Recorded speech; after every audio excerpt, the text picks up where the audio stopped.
anxiety, cause your body, ego retarded. Hop in the foreign, don't need the top. When I get home, I need the top. Louis Vuitton when I leave the house. She got an ass and I please her mouth. She wanna twerk when I leave the house. Gucci the belt and I'll leave it out. I got standards, diamond hair, Flanders.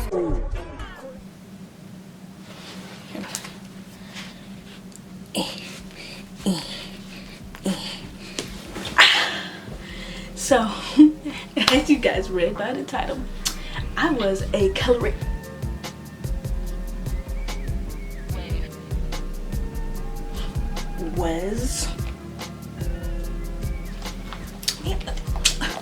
You not see the shape of it? You not see the shape of it?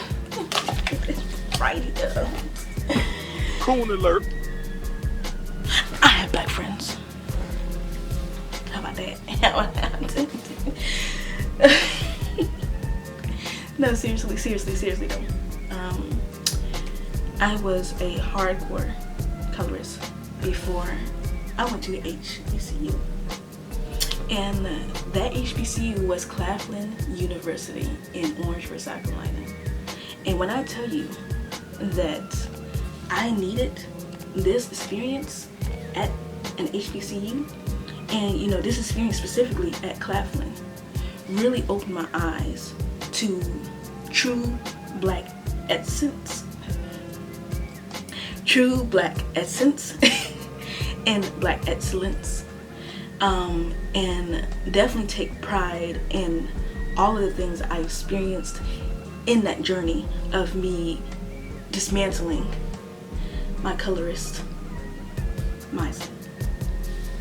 And I'm gonna just give like a brief story time on why I was colorist and why I broke out of that colorist mindset. So the brief story time. Yeah, my childhood from 6 years old to 12 years old was in upstate New York. My dad was deployed to Fort Drum, New York, when we were in South Carolina. So I was born in Columbia, South Carolina, and then went to Fort Drum, then came back.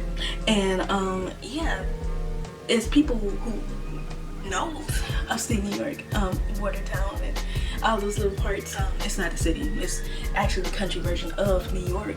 New York. It's no city, but it's a lot of snow, and there's a lot of snow. A lot of snow everywhere, just everywhere.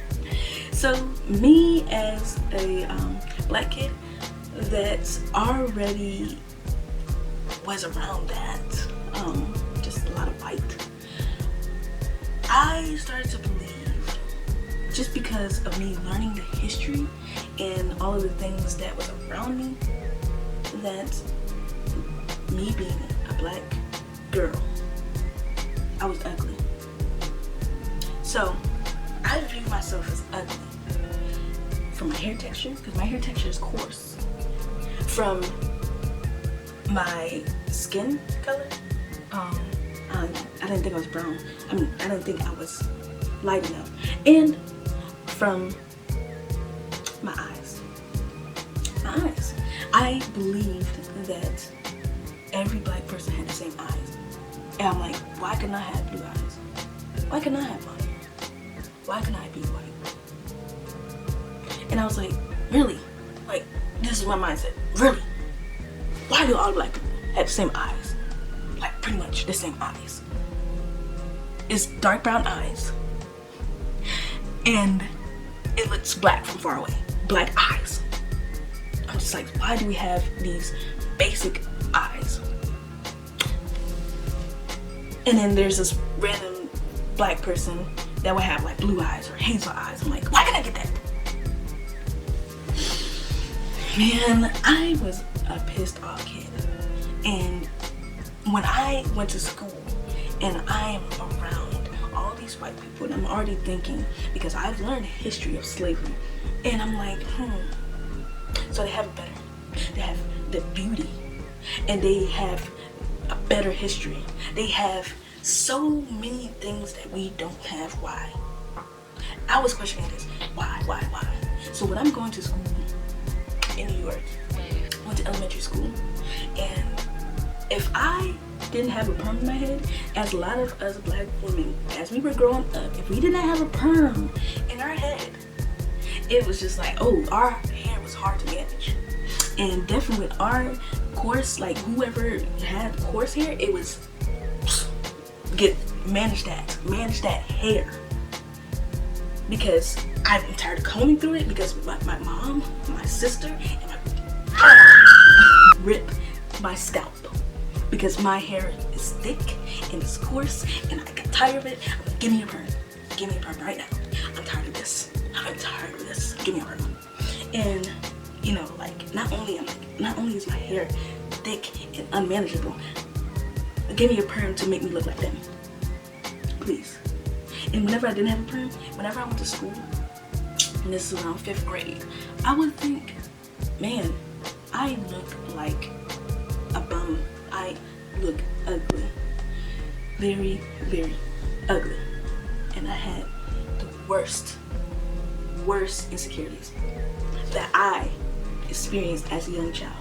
A young black girl. I thought I had all of the ugly traits. And I'm like, why wasn't I born white? Or at least light skinned? So we already know about light skin privilege. Do you believe in light skin privilege?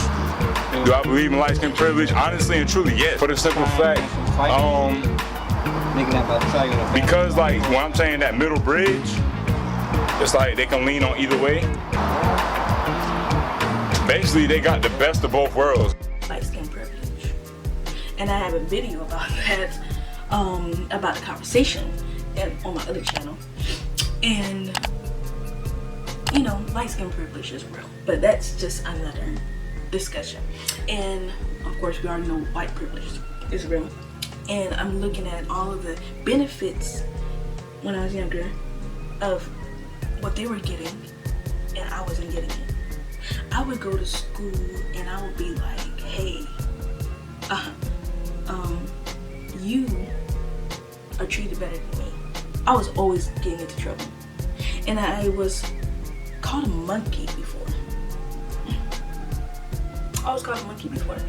It was by this white boy, I forgot his name, when I was like in 4th grade. And we got into an argument.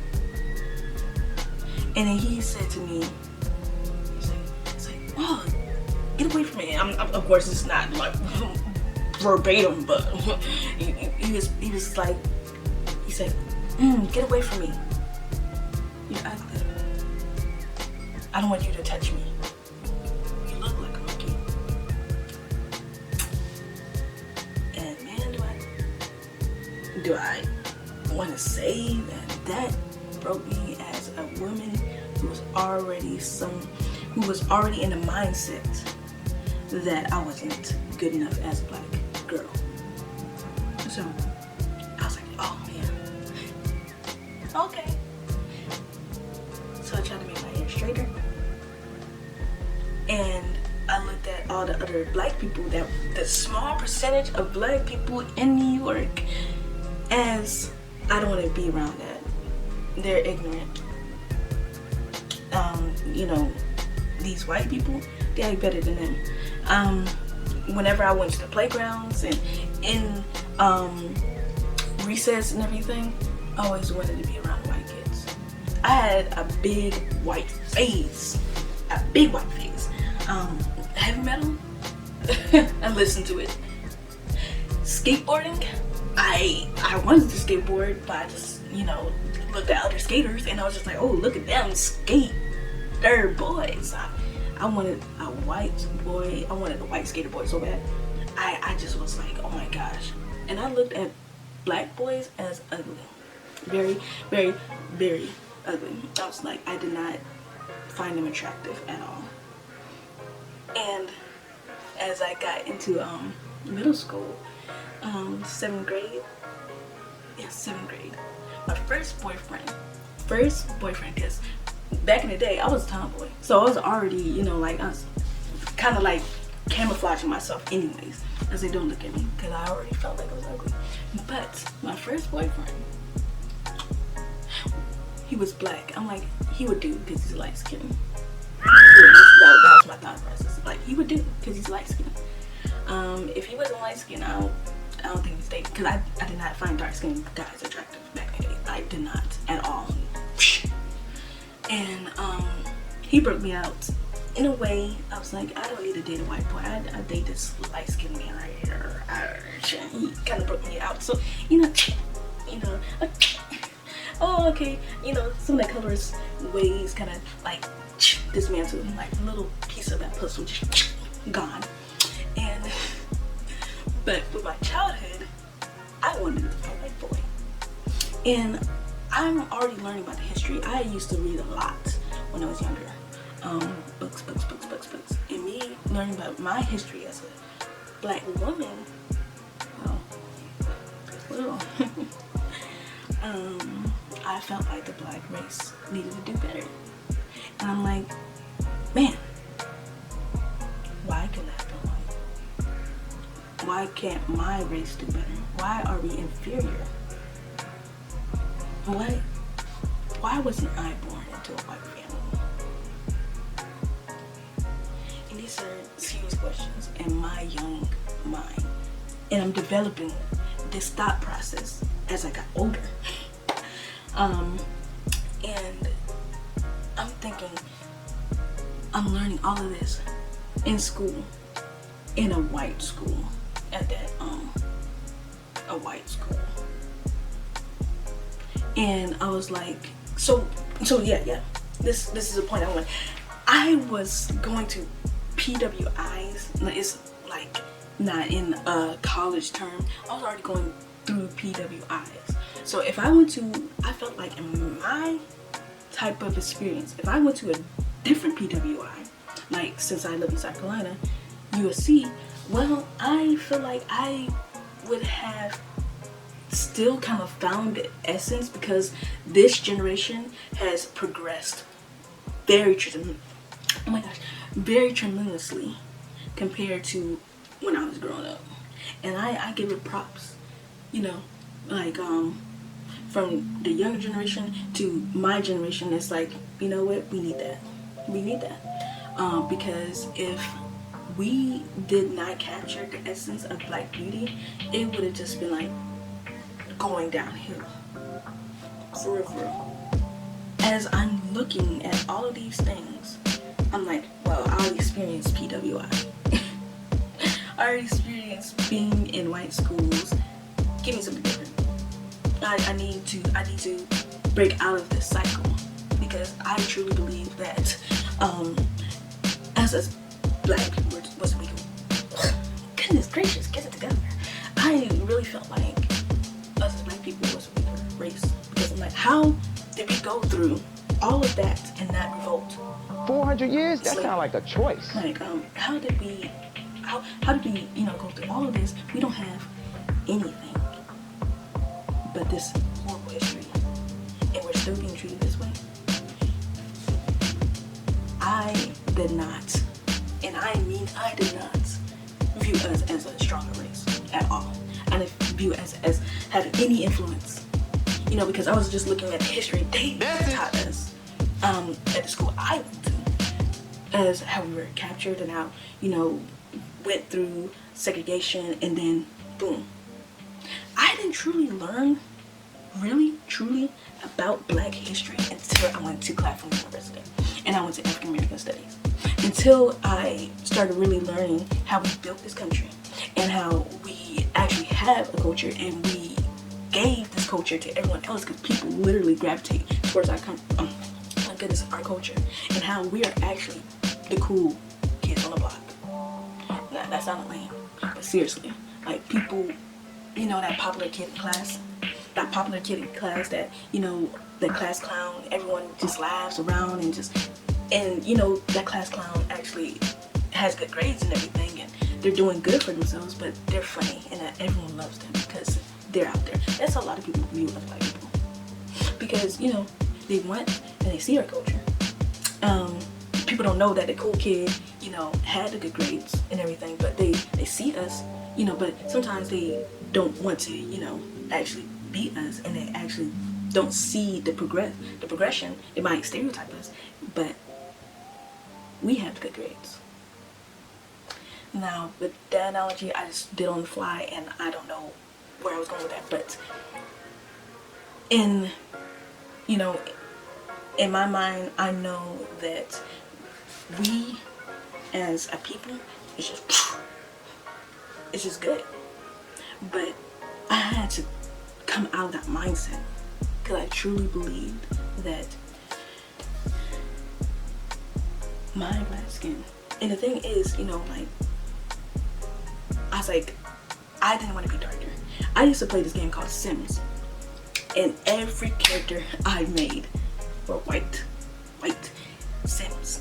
Any creation games, like any games that you create a character in, I always created them white, or maybe a different ethnicity, but the main thing was white man or white woman. I did not create any black flames in Sims. I did not do any of that. I'm just like, ew. And it trickled down to me, not even wanting to touch a black man. So when I tell you that my first boyfriend broke me out of that cycle, because I'm like, I guess I like him. I guess I like this dude. But my brain was screaming, ew, I don't want to touch him. But my body was saying, hey girl, you might as well go for it. You might as well kiss him, because our first kiss, it was like my colorist brain was screaming, ew. No. Ew. I'm like, it literally shut down in my mind. Like, I do not want to kiss this guy, but I'm doing it because it feels nice. Just because I say black guys are ugly and ghetto, that doesn't make me racist. It's a personal preference. You know what I mean? I date who I want to date. I hate when black guys try to hit on me. I hate when Mexican guys try to hit on me. No! Hot, sexy white guys only. Right, Patrick? Yeah, I like that. It feels nice. And then I had to go through this thought process when I was in like 7th grade. Like, yeah, I think that I like this guy.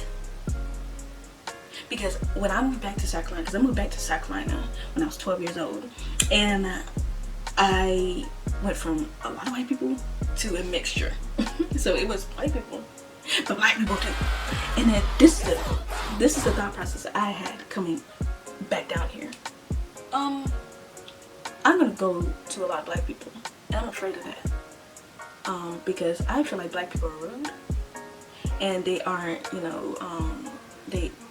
they're not nice people. I just want to be around white people, and yeah, because I believe black people are really rude. Because I fell into that stereotypical mindset, and it was prejudice towards my own people, because I experienced it, and I was with groups of people that looked down on my group of people. So I believed I was a token black girl. I was literally the token black girl in a lot of my friend groups, the token black girl. So coming up to South Carolina, I had to realize, wow, wow, I'm gonna be around a lot of black people. And my experience in middle school, man oh man, because I already spoke about bullying in some way in my other video. Yeah, a lot of it came from black people. So that made me have a certain disdain for them. But I had my black group of friends, and I was cool, because I was already an alt black kid, because I had this feeling that I did not like black people. But then as I got older, I'm like, okay, there are other black people that like the same things I like, because I like anime, I like sci-fi things, I like paranormal, I like different things that I felt like typical black people didn't like. So I was like, I found those groups, and I found the groups of people that were white that liked anime. Because I was like, well, you didn't really find that back in the day. Now you can find it everywhere now. But you can find it everywhere now, compared to finding it back then as black people liking anime and different things outside of what black people normally like. Yeah. And I had to break out of that phase in some way in high school. So that was another thing that was coming off, the layers coming off, because I found the blurs, and I found, you know, the black people who would fit into the stereotype, but I didn't, you know, I wouldn't stereotype them, but that fit into the stereotype, and I was just cool. I'm like, this is cool. It wasn't the experience that I had in middle school, because middle school was horrible. You know, middle school, I feel like middle school was the worst phase. As in people, you know, getting made fun of and everything. Oh my gosh, the worst phase, because that's when you find yourself, and that's when a lot of people, you know, try to fit in way more. Yeah, it was horrible. But high school was in the street. It was street. And then, you know, I'm dating this black guy, and I'm just going through these phases, breaking down. Still did not like black, the true essence of black. I was like, he's fair because he's light skinned. And, you know, I kind of like slapped my hand when I started liking this dark skinned guy in school. I was like, oh, that hurt. But I started to kind of like slap my hand. I'm not gonna do it again. But slap my hand when I started liking this dark skinned guy at school. But I'm like, no, don't do it, girl. No. But I was like, he's kind of cute.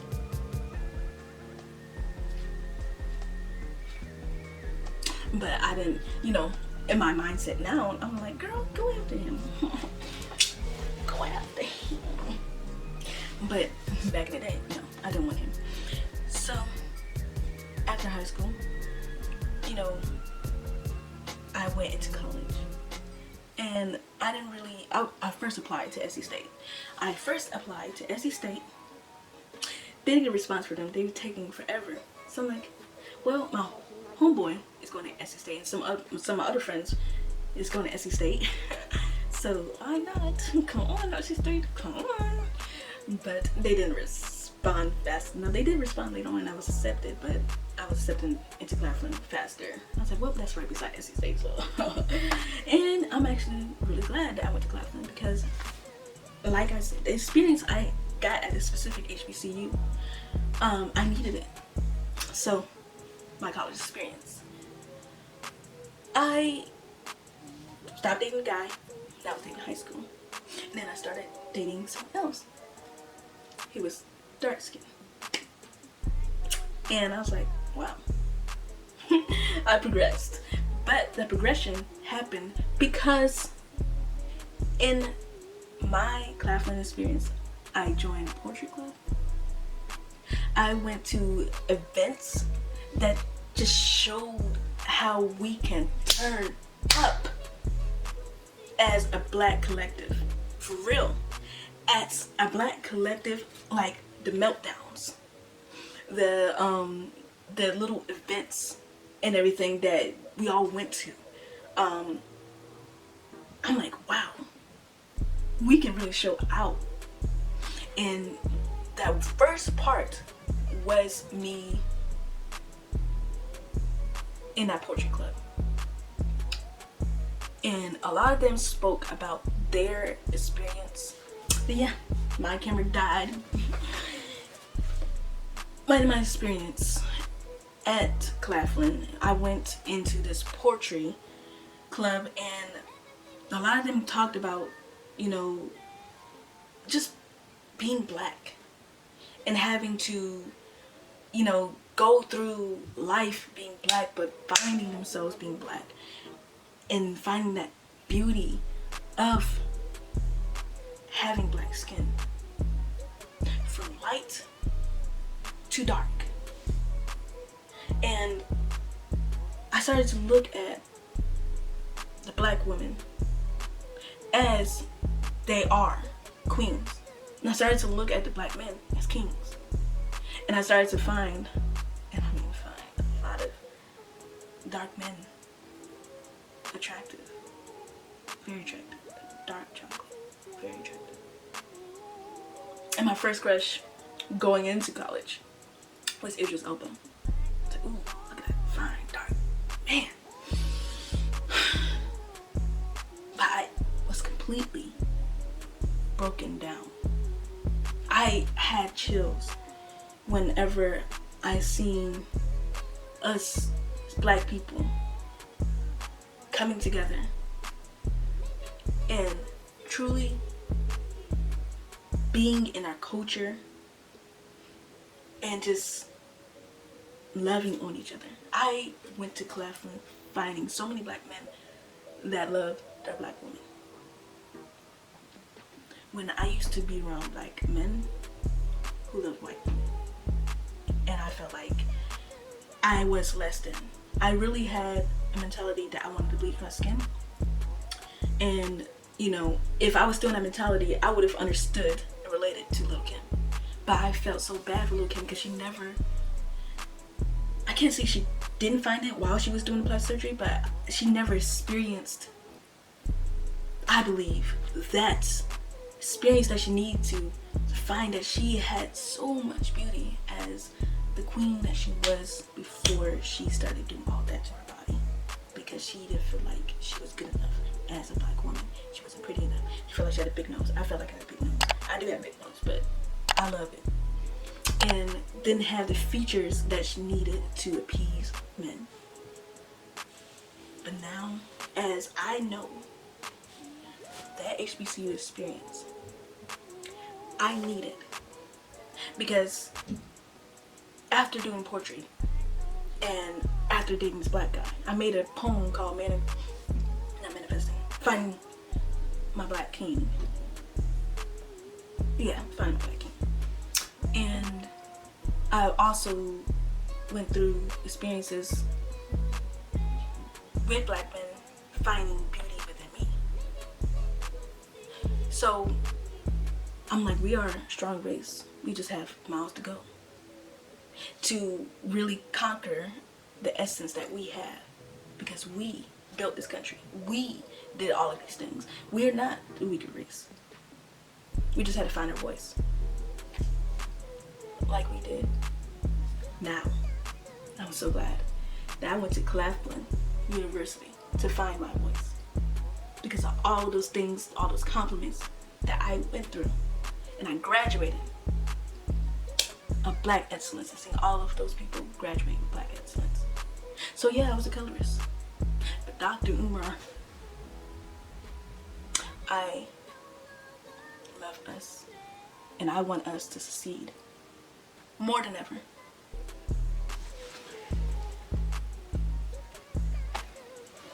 And for anyone who is a colorist and they feel like they do not see the beauty and they are going through that phase, and well, do recording stuff to me.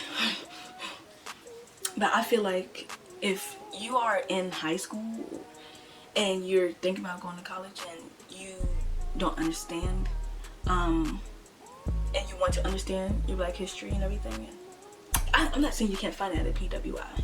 No, I can't say that, but being surrounded by your black people and feeling that love from all directions, not just in a specific area where, you know, it's like, oh, you know, we're black people and we came together because we're at an institution where there's a lot of white people.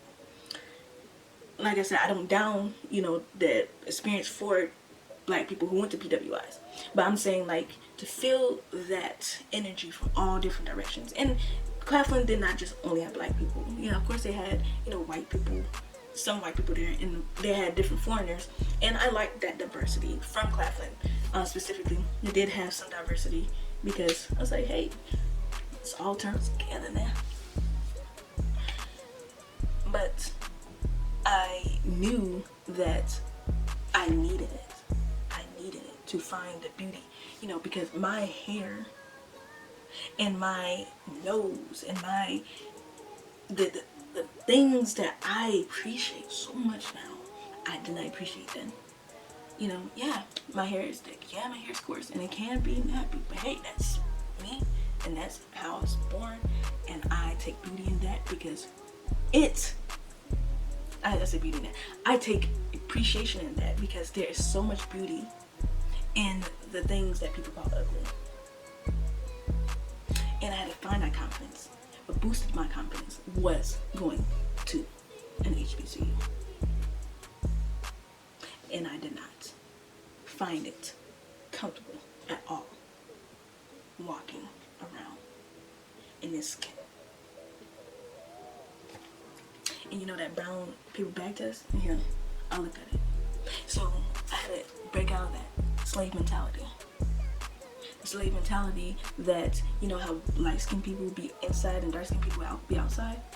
Well, when I went to this HBCU, we all outside. Light-skinned, dark-skinned, we all outside. We all find the same battle in America of being who we are and being black excellence. For real. Period. And just because you're lighter or you're darker, we're all black. And I do not discriminate against anyone who has a different complexion or a different experience. Because at the end of the day, we're fighting the same fight. And I'm here. And I'm better. Because I know I'll stand behind my black kings and my black queens. And they, you know, this generation, they say, oh yeah, overuse that word. No, because it's true. You know, if you actually learn the real history and that the history that's been taught, you will understand how we are kings and queens. And I have no hate against no other race. But I had to find the very essence, the very true understanding of my history, of what I needed to do, and I had to go through. So, I was a child that did not have any confidence, that had multiple insecurities, but you know what? I broke out of it. And I have the confidence. Because I know there are people out there who stand behind me. I said, girl, forget all those people. We got you back. And that's the experience that I felt going to Claflin University.